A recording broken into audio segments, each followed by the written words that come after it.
retomamos la serie de Éxodo y vamos precisamente a leer el libro de Éxodo en el capítulo 16.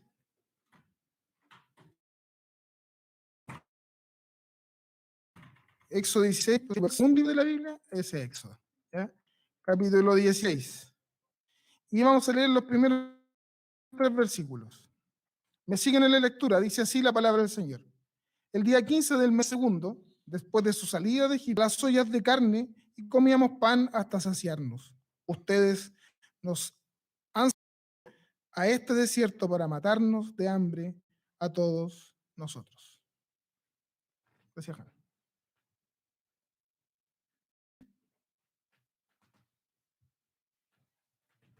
Oremos. Señor, te agradecemos por tu bondad y tu misericordia. Gracias, Señor, porque hoy día estamos en tu presencia y podemos, Señor, escuchar tu palabra. Te pido, Señor, que pueda en esta hora predicar, Señor, fielmente lo que tú quieres decirnos en nuestros corazones y que sea tu palabra, Señor, alimentando, Señor, todas nuestras necesidades de nuestros debilitados corazones, Señor. Te damos gracias en el nombre de Jesús. Amén. Bien.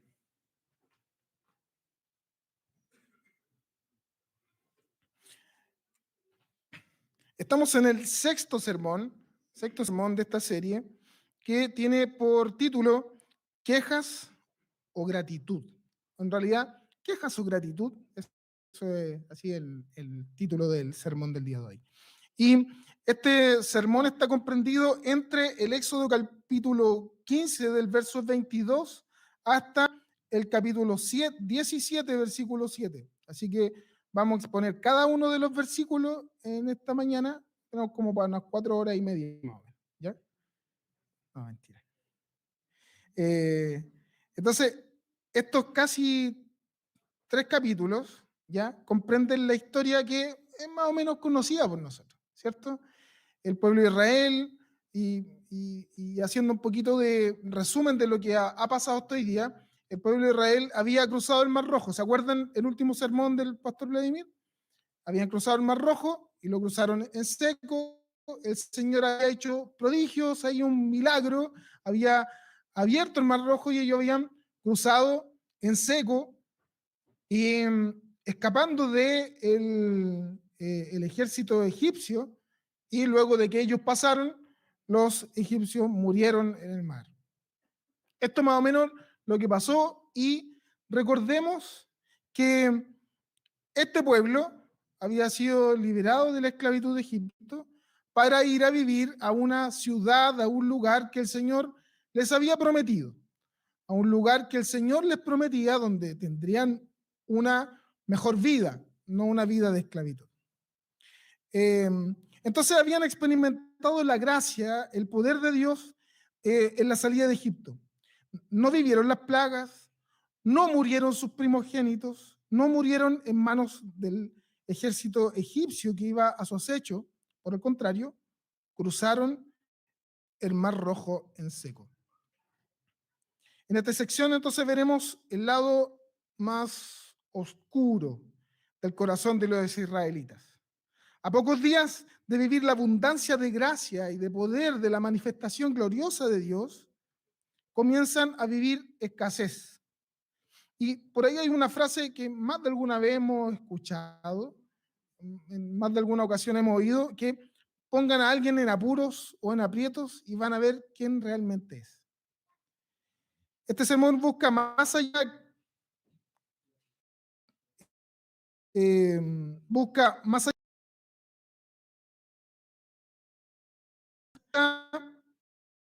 a nuestro corazón quejumbroso, muchas veces inconformista.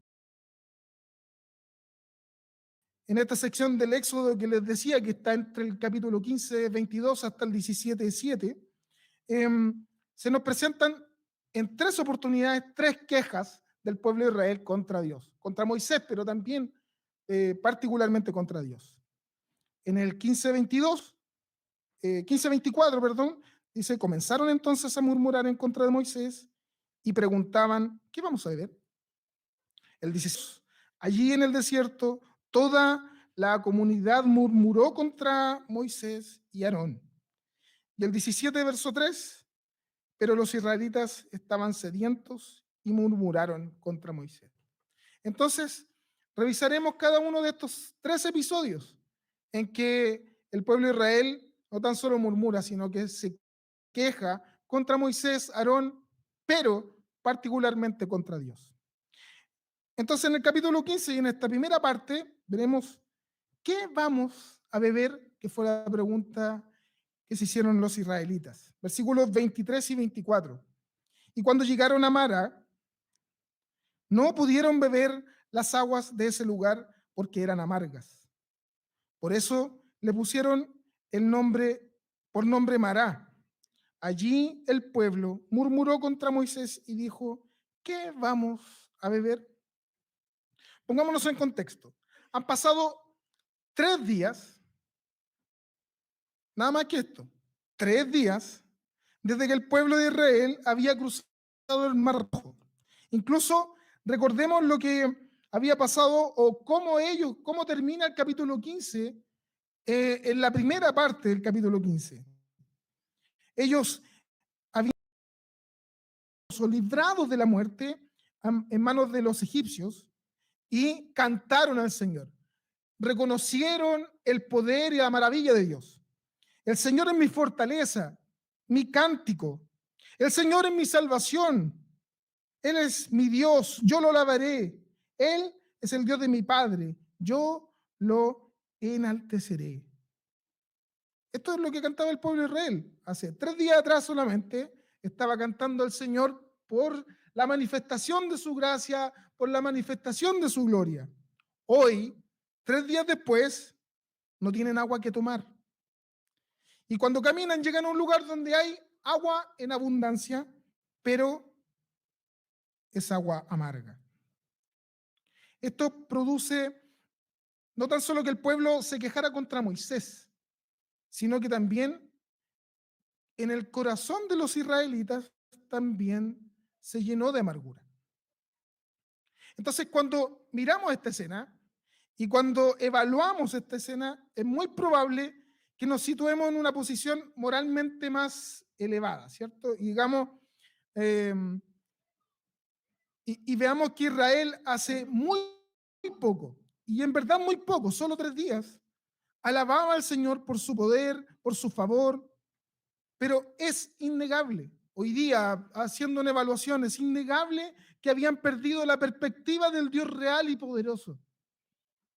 Desde esta posición moralmente más elevada, como decía, podríamos decir entonces, qué fácil se olvidaron de Dios, ¿cierto? Qué fácil se olvidaron de Dios. Qué pueblo tan pecador. ¿Cómo es posible que hayan descuidado su corazón de tal manera? Y un montón de otras cosas que podemos decir, ¿cierto? Desde nuestra posición hoy día, conociendo la historia y sabiendo quién eran estos pecadores israelitas. Ahora, sin dejar de ver el ejemplo de Israel, pensemos en nuestra propia realidad. Cuando estamos viviendo alguna situación que no es la que creemos que es la correcta, cuando estamos viviendo una situación distinta de la que creemos que debería ser, comillas, la correcta. Y ahí lo que necesitaban, lo guardaban hasta la mañana siguiente, confiaban en su esfuerzo de hacer ahorros, en su provisión. Se iban a la cama pensando en el tazón lleno de maná que tenían para el día siguiente. El maná que habían guardado se había llenado de gusanos y comenzaba a apestar. La excepción era el 7º día. El sábado sería el día de reposo. Así que las personas deben recolectar el doble. Solo en ese día, la cantidad extra recolectada, sería conservada para el día siguiente. Así que el día de reposo también es una invitación a confiar en Dios. Y ese día también es una lección a la que los israelitas debían prestar atención. Algunos israelitas salieron a recoger el día de reposo, el maná, y no encontraron nada. Conozco la historia de un pastor querido de la iglesia donde yo nací. Él trabajó durante mucho tiempo en la feria, era un feriante, feriano, no sé cómo se llama, un feriano, ¿sí? El hermano Jacob. Y el hermano Jacob él siempre trabajó en la feria y se convirtió al evangelio y se convirtió con cuática, ¿sí? Con todo. Dejó todo para servir al Señor. Y él, el mejor día de la feria era el día domingo. El día que mejor le iba era el día domingo en la feria. Y él tenía una práctica. Él iba todas las tardes a La Vega, todas las tardes. Terminaba la feria, se iba a La Vega, compraba y y llegaba más tarde, noche a la casa y el otro día a las 5 de la mañana se levantaba, iba a la feria a poner su puesto. Y el día domingo era el día donde él ponía mayor empeño, por lo tanto el día sábado era donde compraba la mejor fruta para que el día domingo le fuera mejor. Resulta que cuando se convierte el evangelio, la iglesia que asistía tenía culto los días martes, los días jueves, los días viernes había estudio bíblico y habían otros circuitos así como locales pequeños donde habían culto los días lunes y los días miércoles, o sea, toda la semana. Toda la semana, que no era obligación estar ahí en esos otros cultos, pero habían actividades toda la semana y el día sábado por lo general habían también actividades. Por lo tanto, él, que se convirtió al Señor y quería servir al Señor, cambió su hábito. Ya no iba a surtirse de mercadería en las tardes, iba en la madrugada. Se levantaba a 2, 3 de la mañana a La Vega y se dio cuenta que a esa hora compraba la mejor fruta. ¿Cachó? Que a esa hora compraba mejor fruta que antes. Porque claro, cuando iba en la tarde, compraba lo que habían dejado los que habían ido en la mañana. Y se dio cuenta que al llegar la madrugada, venían llegando los camiones que traían la fruta y compraba la mejor fruta y a mucho mejor precio. Y como él se convirtió de real convertido, el día domingo no trabajó nunca más. Y contaba esta historia él un día y decía, el Señor me dio 3 veces, hasta 4 veces lo que yo ganaba el día domingo, solo por ser obediente. Y esto de verdad, hermano, es una lección para nosotros. La lección del maná era entender que es Dios el que provee todo lo necesario para nosotros. Dios no solo provee de carne y pan, sino que todo lo necesario para nuestra vida. Es difícil comprender que la provisión de tu mesa, escucha, la provisión de tu mesa, de tu despensa, requiere de tu trabajo, requiere de tu esfuerzo, pero no depende de ello. No depende de tu trabajo, no depende de todo lo que te esforzaste, depende solo de Dios. Es Dios quien provee todo, cada día en tu casa. Es Dios quien provee el trabajo para tu casa. Es Dios quien provee para tus necesidades más básicas, pero también para las más profundas de tu vida. Cristo es suficiente. Cristo es el pan del cielo que Dios ha traído para nosotros. San Juan 6:35 dice, Jesús les dijo, yo soy el pan de vida, el que viene a mí nunca tendrá hambre. Así como el maná sació a su pueblo en el pasado, de manera mucho más integral, Dios proveyó el pan de vida desde el cielo para saciar las necesidades más profundas de nuestros corazones, hambrientos de gracia y de perdón.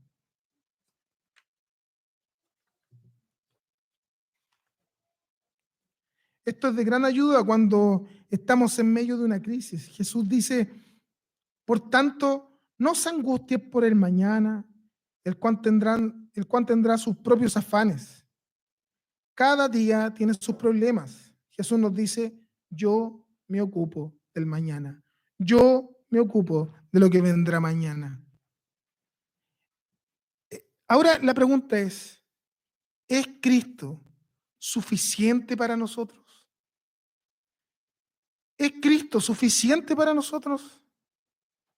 Recordemos lo que mismo de Cristo dijo, el que viene a mí nunca tendrá hambre, jamás. Confiemos en Él.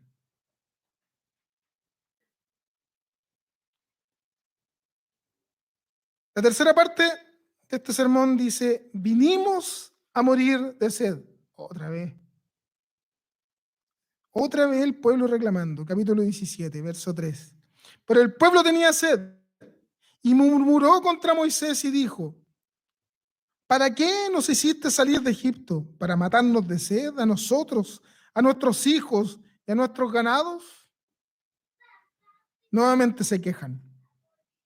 No hay registro de cuánto tiempo pasó entre un evento y otro, pero lo que sí está claro es que nuevamente el pueblo pareciera que no entendió nada.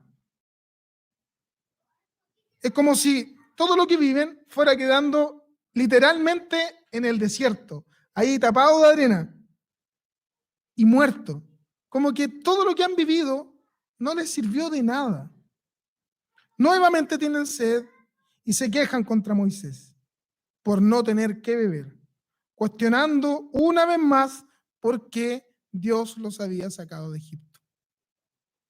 Ahora, pasa algo también con la paciencia de Moisés. El pobre Moisés, ahí ya un poquito chato, se acerca al Señor y dice, ¿qué voy a hacer con este pueblo? Un poco más y me matan a pedradas. En las dos ocasiones anteriores, Moisés interviene ante el pueblo y le pide a Dios, buscando ayuda, una respuesta. Esta vez Moisés ya está un poco con la paciencia al límite. ¿Qué voy a hacer con este pueblo? Señor, si un poco más ya me apedrean. Y no es para menos que se enoje Moisés y que esté con la paciencia hasta el límite, con este pueblo tan extraño. El último versículo dice, el Señor está entre nosotros o nuestra. Incluso ellos habían osado en una discusión con Moisés decir, bueno, ¿y está Dios con nosotros o no está aquí? ¿Está Dios con nosotros o realmente se fue? ¿Habrá desaparecido Dios? ¿Por qué nuevamente vivimos una realidad que no nos corresponde? En las primeras dos historias se nos dice que Dios probó a Israel. Éxodo 15:25. En la historia de Mara, de las aguas amargas. En ese lugar el Señor los puso a prueba y le dio una ley como norma de conducta. Capítulo 16, en el maná. Voy a ponernos a prueba para ver si cumplen o no mis instrucciones acerca de salir cada mañana y esperar que el maná estuviera y no tomar más de lo correspondiente. La intención de Dios es lograr que ellos, no es lograr que ellos pequen. Él está revelando su lealtad y reafirmando su confianza en Él. Dios está queriendo forjar el carácter de su pueblo. Pero en esta tercera historia, en esta última historia, los israelitas prueban a Dios. Cuando se quejan, Moisés contestó, ¿por qué pelean conmigo? ¿Por qué provocan al Señor? Para este momento Moisés entendió lo que estaban haciendo y por ello le ponen los estados.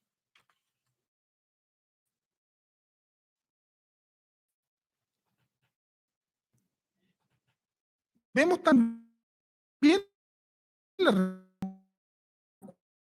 cuando murmuramos, cuando cuando encontramos que lo que Dios está haciendo no es lo correcto, endurecen nuestros corazones. Las quejas tienen el propósito de poner a Dios a prueba. Cuestionan su bondad. Nos convertimos en el juez y ponemos a Dios en el banquillo de los acusados. Las quejas, juicio, y en darme la vida que quiero, en la merezco. Yo merezco más que esto. Necesito más que esto. Pensemos solo en eso y nos damos cuenta de que estamos juzgando a Dios. Es más, Dios sigue respondiendo en grandes necesidades expuestas por su pueblo. Sin embargo, en estos casos, y no todos, de alguna manera, ese día la respuesta de Dios fue distinta a la santa. El Señor le dijo a Moisés: adelántate al pueblo, a él con la que golpeaste el río. Voy a esperarte en Horeb, junto a la roca que está allí, y tú golpearás la roca y ella brotará. Volvemos a mirar entonces, más bien, el agua que yo le daré será en él una fuente de agua que fluye para vida eterna. Ahora la pregunta es, ¿cuál es tu necesidad de hoy? Estamos y te apartes de la maravillosa y abundante respuesta que Dios tiene en Cristo para tu vida. Así como ese día en Refidim, que era el lugar donde habían llegado, Dios hizo brotar agua abundante de una árida roca en medio del desierto. De la misma manera, Dios ha manifestado su abundante gracia y bondad en medio de situaciones difíciles. Tomar el pan, comer del pan y tomar del vino cada vez que participamos de la cena del Señor es un recordatorio visual de que Cristo satisface todas nuestras necesidades y nos da vida. Esa es la promesa maravillosa, pero también podría percibirse o debiera también percibirse como una reprensión, ya que pocas veces creemos que Él es suficiente. Tú y yo nos hemos quejado, hemos juzgado a Dios, hemos juzgado al Señor, sus planes, sus propósitos, nuestras realidades. Y hemos vivido como si necesitáramos algo más, haciendo a Cristo insuficiente. Veamos entonces la realidad de Israel, la realidad de este pueblo, y encontrémonos con el Señor realmente. Busquemos a Dios y nos daremos cuenta de que Él es suficiente para nosotros y no necesitamos nada más que Cristo en nuestras vidas. Para reflexionar y practicar, hay consecuencias trágicas que vienen a raíz de este corazón duro de los israelitas. Tim Chester dice en su libro, trágicamente, la gestión y murió en el desierto.